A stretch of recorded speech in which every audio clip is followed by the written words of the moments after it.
Hi everyone, I am Nitish sir. Today I am going to explain the lesson 5th of class 10th acceptance speech स्वीकरण भाषण।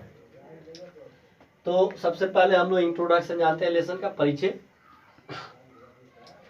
Acceptance speech is a speech given by Alexander Aris on behalf of his mother Aung San Suu की on the occasion of the award of the Nobel Peace Prize।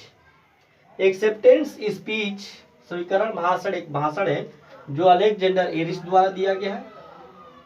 वो अपने माँ के तरफ से prize को accept करने के लिए आए हैं। उनकी माँ का तबीयत ठीक नहीं, अस्वस्थ है, इसलिए वो अनुपस्थित आने में समर्थ नहीं, अनुपस्थित थी। उनके बिहाफ से ये प्राइज को एक्सेप्ट करने के लिए गए हैं on the occasion of award of the Nobel peace prize. Nobel peace prize award के अवसर पर इन्होंने ये स्पीच दिया है। It is a speech given in acceptance of award. यह स्पीच अवार्ड पुरस्कार को स्वीकार करने के समय का है जो दिया गया। In his speech he accepts the award.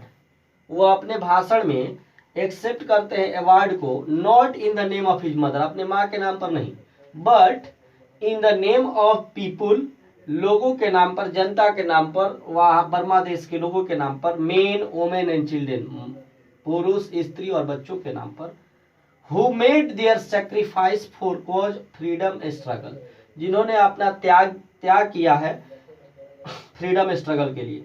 He accepted the award as a sign of, उन्होंने अवार्ड को स्वीकार किया इस चिन्ह में, साइन ऑफ फ्रीडम, स्वतंत्रता, पीस, शांति, एंड डेमोक्रेसी, और स्वतंत्रता के नाम पर।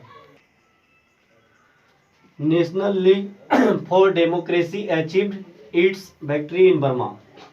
बर्मा के लोकतांत्रिक लीग ने अपनी सफलता हासिल की। The Nobel peace prize committee achieved its Nobel peace prize to leader of league Aung San Suu Kyi for her achievement for the freedom movement. Nobel prize committee ने लीग के नेता ऑंग सांग सू को स्वतंत्रता आंदोलन के लिए अपने नोबेल पीस प्राइज से प्रस्तुत किया।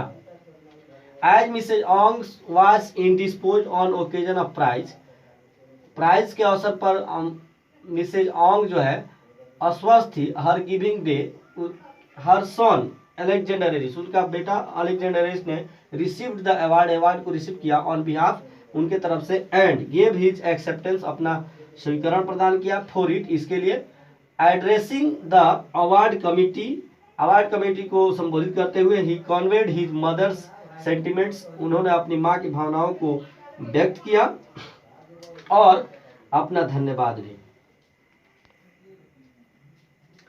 It was the time of 10th December 1991 in Oslo when Alexander Eris addressed the people on the occasion of award of Nobel Peace Prize।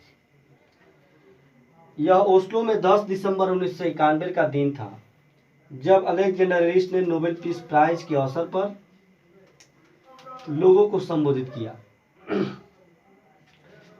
He addressed that her mother would not accept the prize in her name, but in the name of all people of Burma। उन्होंने ये भी संबोधित किया कि उनकी माँ अपने नाम पर इस प्राइज को एक्सेप्ट नहीं करेगी, बल्कि बर्मा के सभी लोगों के नाम पर स्वीकार करेगी। Because the award belong to them, क्योंकि यह पुरस्कार उनसे बिलोंग करता है, उनसे संबंधित है। He said that all men, women and children of Burma continue to sacrifice their well-being, their freedom and their lives in pursuit of the democratic Burma, and added that his belief due to his mother's dedication and personal sacrifice, she came to be a worthy symbol through whom the plight of all the people of Burma might be recognized। तो यहाँ पर है कि because ये belong कर रहा है। He said that all the men, women and children of Burma continue to sacrifice their wellbeing, their freedom and their lives. उन्होंने कहा कि बर्मा के सभी पुरुषों, स्त्रियों और बच्चों ने अपना हित, अपनी आज़ादी तथा अपने जीवन का लोकतांत्रिक बर्मा के लिए त्याग किया। और आगे उन्होंने ये भी आगे कहा कि उसके मत से उसकी माँ के समर्पण तथा त्याग के कारण, डेडिकेशन और सेक्रीफाइस के कारण ये वह एक योग्य प्रतीक बन सकी, जिसके द्वारा बर्मा के लोगों की दशा, through whom the plight of the people of Burma, जिसके द्वारा बर्मा के लोगों की दशा माइट बी रिकॉग्नाइज, मान्य हो सकी। He also added that the Nobel Peace Prize would encapsulate that the people of Burma lived up to the ideals of humanism. उन्होंने ये भी कहा कि नोबेल पीस प्राइज भावी पीढ़ियों को इनकैप्सुलेट करेगा, यानी संक्षिप्त में बताएगा कि बर्मा के लोगों ने मानवता के जीवन को जिया। He also supported, उन्होंने समर्थन किया the view of Martin Luther King, Martin Luther King का भी, that the beauty of genuine brotherhood and peace is more precious than diamond, silver and gold. उन्होंने मार्टिन लूथर किंग का भी समर्थन किया कि सच्चे भाईचारे की सुंदरता हीरे चांदी और सोने से भी अधिक मूल्यवान है। एट लास्ट, अंत में ही रिवेल्ड माने रिवेल्ड किया his thanks to the award committee, अंत में उसने अवार्ड कमेटी को अपना धन्यवाद ज्ञापित किया। इस तरह से ये आपका समरी हुआ एक्सेप्टेंस स्पीच का इंग्लिश में।